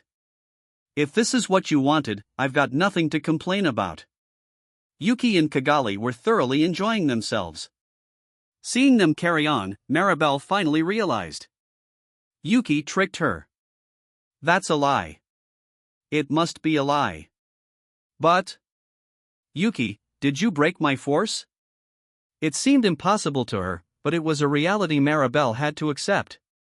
But when, and how, did Yuki manage to overcome the desires of her avarice? How did you do it? Curious? Just tell me. Ha ha. All right. I will. Yuki gave Maribel a look of pity, then showed her. As she watched, his brisk, cloudless demeanor suddenly appeared to have a dark pall over it. No. That's a lie. A lie, ah ha ha ha ha. Don't believe me? But it's the truth. I was pretending to be under your thrall from the beginning. What do you think? Pretty good performance, huh? Yuki laughed, having a blast down in the crypt. Maribel, on the other hand, looked ill. No. My desires. They harness your emotions, to give you power. Whispering to herself, she tried desperately to understand her situation. Yeah, your greed was something else. Sadly, though, my own desires are stronger than yours. This world, you know. It's like my sandbox. And it's my dream to become king of it someday. I didn't even need anti-skill to keep your avarice from working on me. The smile stayed on Yuki's face. To Maribel, it was like having her death sentence read out. Don't count me out. I'm Maribel. Maribel the greedy. Someone like you isn't even a threat to me. She drummed up all the energy in her soul, hurling it straight at Yuki as she screamed. This was greed flare, a skill that transformed the power of her iron will into waves of physical destruction. It didn't work. Forget it already. You can't beat me. Yuki took her attack unguarded. The black waves dissipated like clouds around him. And at the next moment, grrhh. The edge of Yuki's hand shot straight into her heart, and that wasn't even the worst of it. Her force flowed out of her body as Yuki's own absorbed it all. Nghh, ah. My power. You got that right. No. You can't do that. The light faded from Maribel's eyes, the power draining from the arms clutching at Yuki. If you were born into this world even 10 years earlier, you might have taken the whole thing over. You just weren't lucky this time. Your body was too young to fully control your skills, wasn't it? Maribel didn't respond. She glared at Yuki, frustration clouding her face, and then her soul flickered once, twice, before fading away. The one golden rule of this world had been upheld once more: the powerless always lose. You said it yourself, didn't you? You said I had too much ambition. Well, good night, Maribel.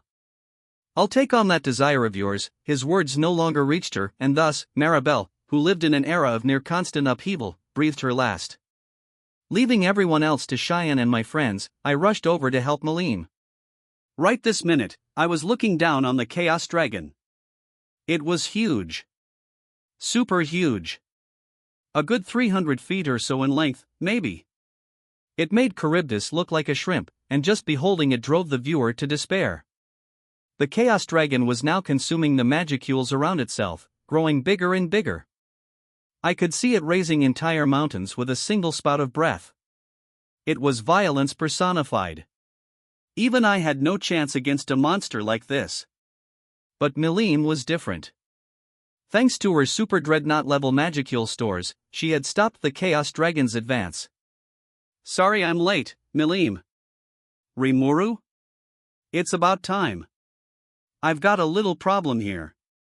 This guy's actually my friend. I wanted to seal it away, but it's just not working. I think it's gonna cause some damage soon, but I can't bump off my own friend. She looked ready to cry. Unlike Charybdis, the Chaos Dragon was bosom buddies with Malim. She must have wanted to give it the benefit of the doubt, but it was so huge that not even Malim had enough force to banish it away. Simply beating it would be doable enough, but she couldn't kill a friend like that. I could understand that. It reflected well on Malim in my eyes. So I smiled, trying to reassure her. It's all right now. I've got an idea. Malim's eyes sparkled as she watched me. I could tell she trusted me, but man, talk about pressure. I couldn't let it get to my head, though. Trying to look as confident as possible, I explained my strategy. Listen. No matter how big this guy is, there has to be a core in it.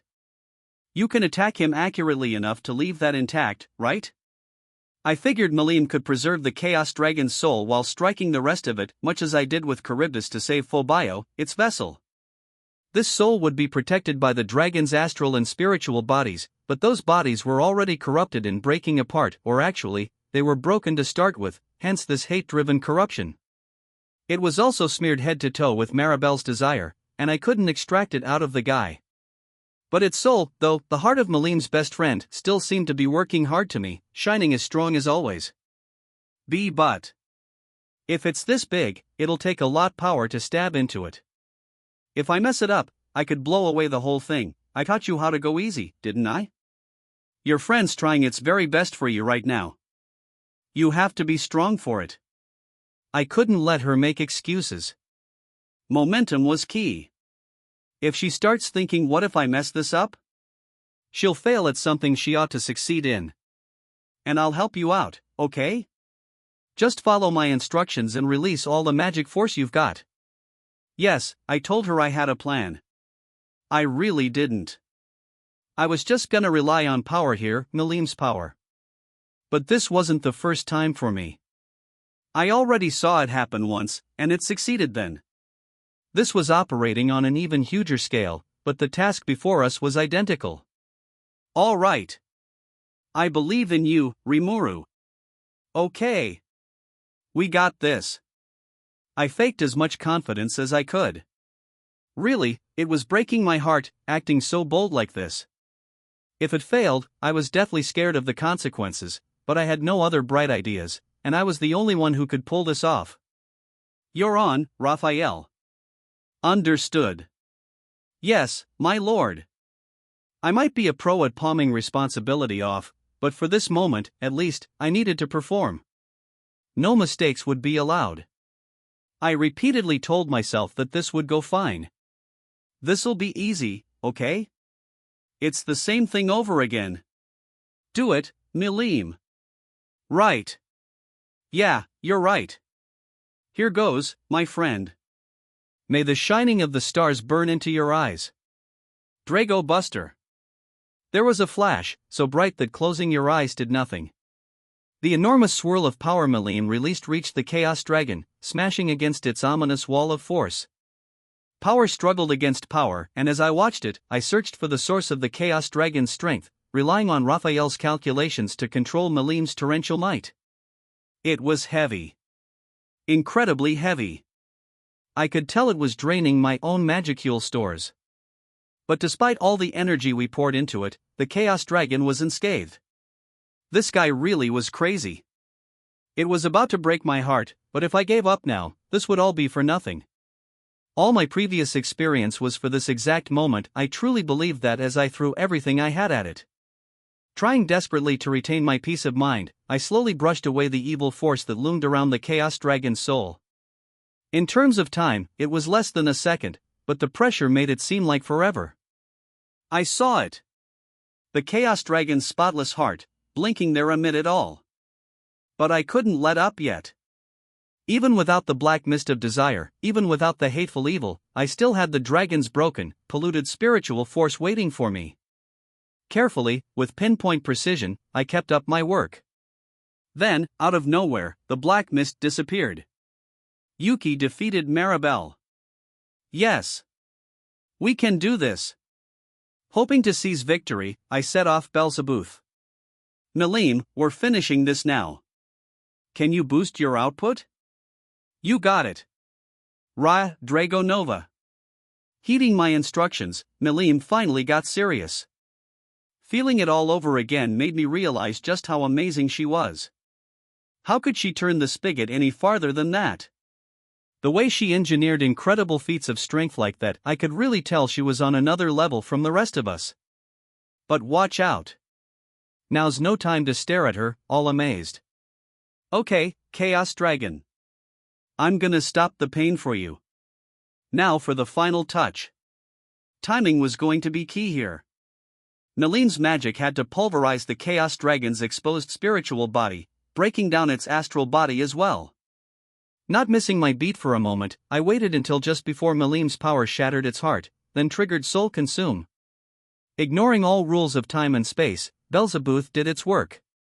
Within my perception, it was done quicker than Melim's magic, and just as I planned it out, I had the Chaos Dragon's shattered heart in hand. Without the core governing that massive cloud of magicules, the Chaos Dragon was already starting to disintegrate. But that was a problem of its own. Rimuru. This is bad news. It's gonna explode. Melim had already stopped infusing her magic at my signal. But now there was a massive energy field in the sky, twisting and warping the air inside. Force clashed against force, compressing the energy at eye-popping pressures. The reaction would come soon enough, a huge explosion that not even Melim could neutralize. She gave me a panicked look. But I was calm. According to Raphael, I could apparently do something about this. It's all right. I'll figure it out. You can do that? She looked surprised. I appreciated her admiring eyes, but if I messed this up, I was gonna look like such a dumbass. But now's no time for that. Are you sure this'll be okay, Professor? I couldn't help but ask. Affirmative. It is not a problem. Just as businesslike as ever. That seemed so reckless but kind of reassuring in a way. With a smile, I looked at what used to be the Chaos Dragon. It was already just a shell at this point. No need to hold back. Gobble it up, Belzebuth. Could it really consume such a vast blob of energy? My worries were instantly quelled by the fury of Belzebuth's appetite, astounding me beyond imagination as it swallowed every bit up like a midnight snack. Is it over? Melim asked. No, not yet. We gotta do something about your friend here. Huh? You will? Sure.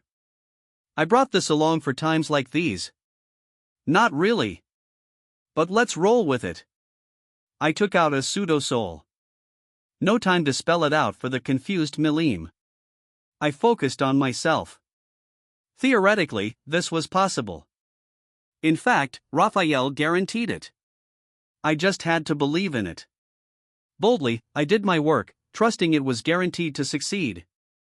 I picked up all the pieces of the shattered heart, then absorbed them into the pseudo-soul. Soul Consume patched all the pieces into a single unit for me, so it went easier than I expected. The issue was what came after that. Can a core like this be housed in a pseudo-soul? There was no reaction. I began to sweat. Staying calm on the surface, I frantically tried to brainstorm a solution. What should I do at a time like this? My brain finally settled on something I saw on TV dramas a lot. Malim. Did this chaos dragon have a name or anything? A name? Nothing like that, no. Crap. But calm down. There has to be another way. Gaia. I wanted to call it that someday.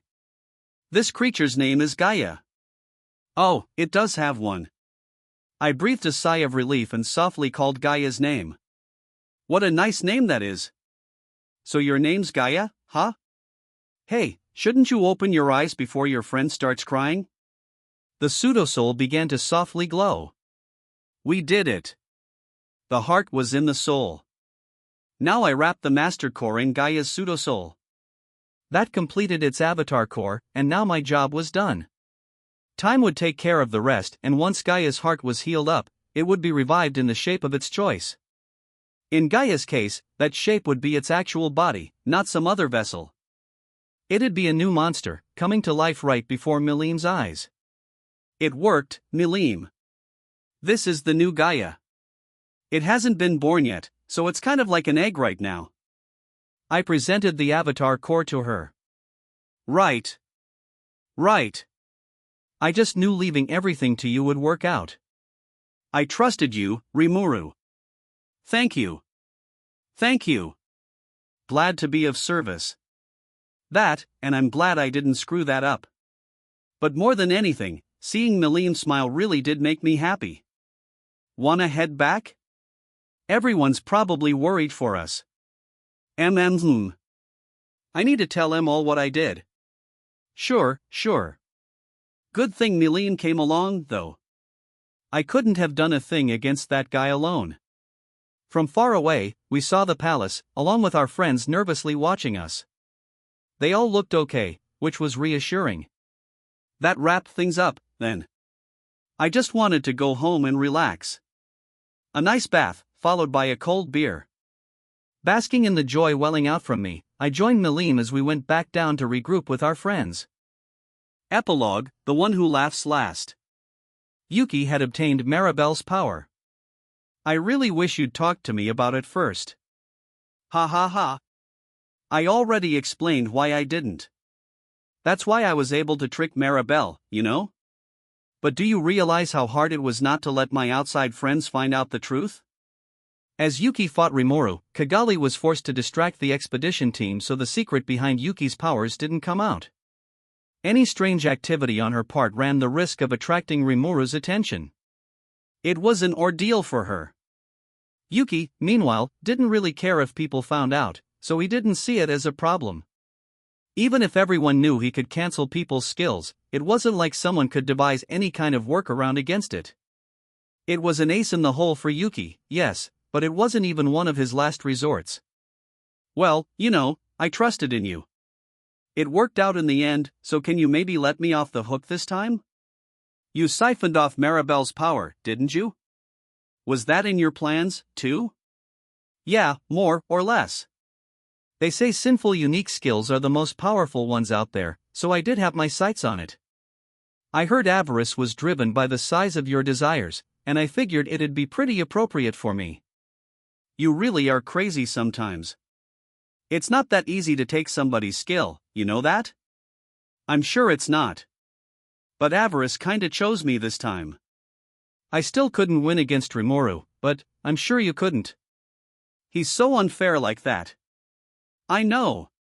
But now I can pin all the negative stuff on Maribel. I've just been fully acquitted. I'm probably gonna have to mind my P's and Q's for a little while, but now I've got something else to look forward to, you could say. Right. No need to hurry things now.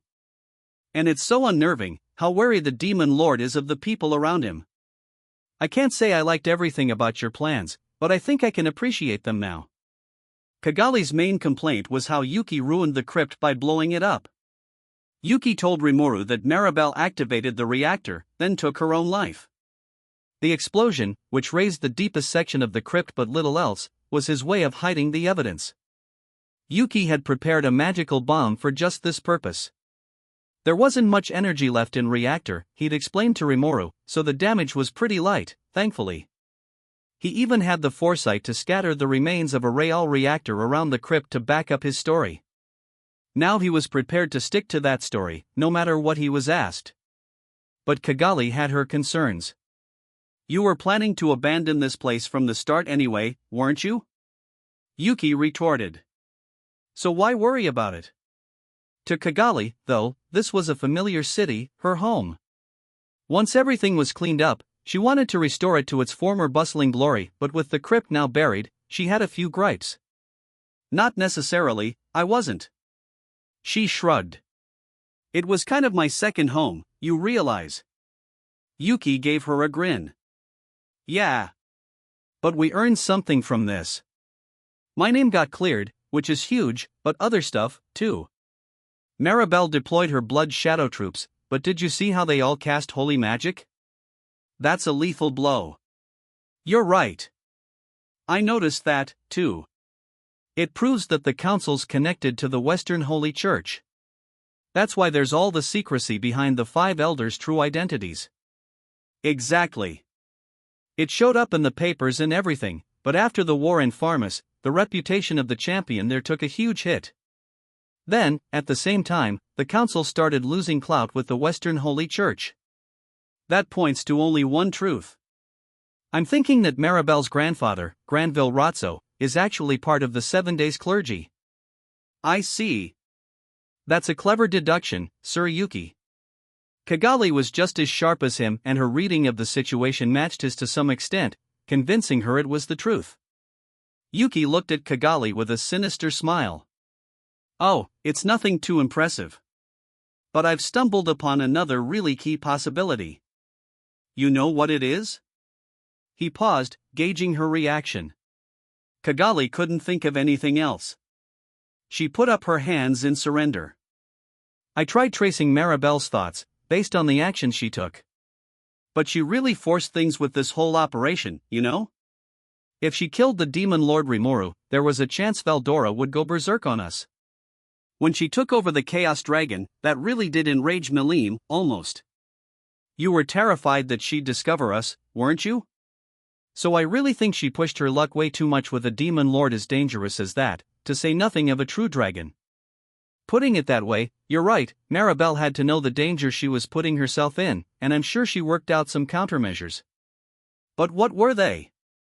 Yuki looked straight at Kigali. He didn't have an answer himself, but he figured asking would help organize his own thoughts. Maybe she believed that she, alone, was safe the whole time? There is that, yeah. But I don't think that's all. And maybe she was anticipating at least a little damage? She feared the rise of Rimuru, and if she thought some sacrifice now was worth it in the future, Yuki nodded at this. Well, I'd never do that if I had no idea how much damage there'd be. But if I could predict how much to expect, approximately, I'd definitely weigh the losses against the gains on the scale. Meaning? I think Maribel had some kind of reason to believe things would work out, even if Veldora and Milim lost control. And what was that reason? Granville, no Yuki had arrived at an answer. He grinned. Who did Laplace fight in the sanctuary? Well, the demon lord Valentine O.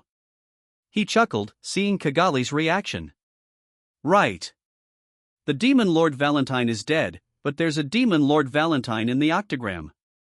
The real demon lord's even stronger than the fake one, I bet. Even at my peak, I was about equal with that Valentine. In that case, the real one's even stronger. Now I'm sure of it. The headquarters of Luminism isn't just a religious site, it's a demon lord stronghold. You mean Valentine's really the god Luminous? That's insane, but it's true. I really don't think I'm wrong. The confidence behind Yuki's voice led Kigali to the truth. Yes. You're right. And it wouldn't be strange if Granville knew that. Not at all. And so did Maribel. That's why she figured Luminous was protecting the Western nations. It all seemed to make sense. Kigali had to accept it. There wasn't any room for objection. Sounds like we'll need to rethink our strategy. Yeah. But I'm gonna have to move my base of operations to the east for a while anyway. He. You are a scary man. You say you're going to lie low, but it sounds like you'll be moving around a lot, aren't you? Well, sure. I'm gonna be king of this world, remember?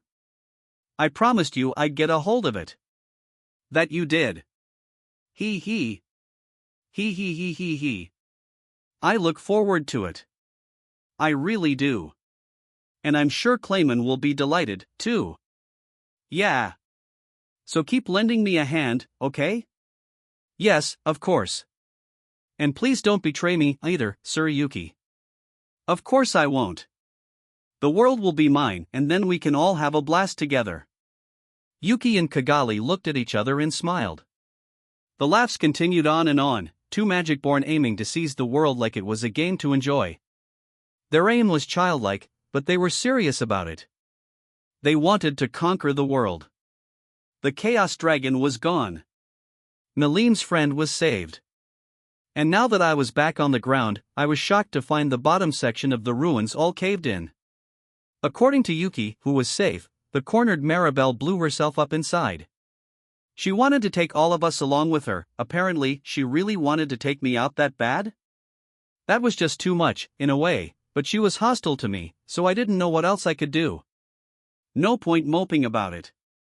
After discussing matters with Kigali, we decided to restore the ruins back to their pristine condition. It would take time, but we planned to excavate the bottom portion as well. Eventually, we would display the artifacts we dug up and turn this palace into a museum. We wanted to make this into a tourist attraction, complete with a Magitrain stop. That would take who knows how many years, of course, and we had a ton to do before then. Unless we negotiated a peace treaty with the Eastern Empire, at least, this whole area was a front line. Just because it was Melene's turf didn't make it a safe zone, necessarily. For now, at least, our plan was to work on restoring the site. Negotiations were continuing to go smoothly with the council. Several of the councillors got dismissed, though, which definitely affected its power as a legislative body. The Western Holy Church was gaining more power now, and Yuki, freed from Maribel's hold, was also making his presence more known. With things as they were, the council was seeking a new unifying force. That, of course, would be us, or to be more exact, me. Tempest had now become the biggest faction of the council. Yuki's Free Guild gave us a push along those lines, offering their public support of Tempest in exchange for financial backing. Hinata was working with us on this, too, in the name of stability among the Western nations. Thanks to that, we had now obtained a pretty hefty amount of influence in the region. Still, I'm glad Yuki's been cleared of everything. Now I can keep building up our alliance without any qualms. Negative. The doubts have now been confirmed. The subject Yuki Kagurazaka is definitely acting of his own free will. Huh? Wait, why didn't you say anything before? Understood. Because his motivations were simple and easily taken advantage of. Was that why? Oh. I see. So you were keeping quiet for my sake? This is all thanks to my carelessness, isn't it? For one moment there, I hesitated to kill Maribel. Considering what the future held now, I shouldn't have wavered. If I'm damaged, that wavering disappears, but if someone hasn't been that much of a bother to me, I couldn't help but think killing was going too far. Even with Gay, I thought killing him overstepped my boundaries. My heart must have softened up with Maribel along those lines. So did you keep quiet because you assumed I couldn't kill Maribel? Affirmative. It was decided that it was necessary to do so. That's so selfish, or maybe not. Just as Raphael predicted, Yuki killed Maribel for me. And now he was resting on his laurels, assured that all the evidence was destroyed. I guess someone like that would be easy for Raphael to handle. I was in no position to complain, but I still found it incredibly frustrating. Making Raphael worry like that, just because I'm so unreliable. Negative. That is incorrect.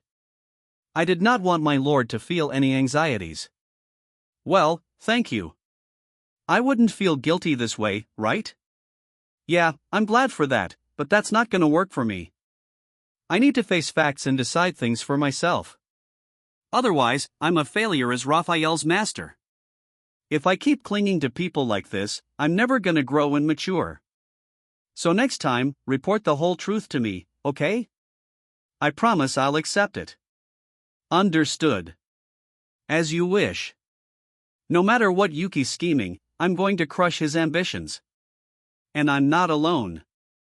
I have friends, partners I can rely on. Don't I? With Raphael, I can walk straight ahead, never making any mistakes. I'd really believed I could. And maybe, just a little, I thought I felt Raphael smile for me.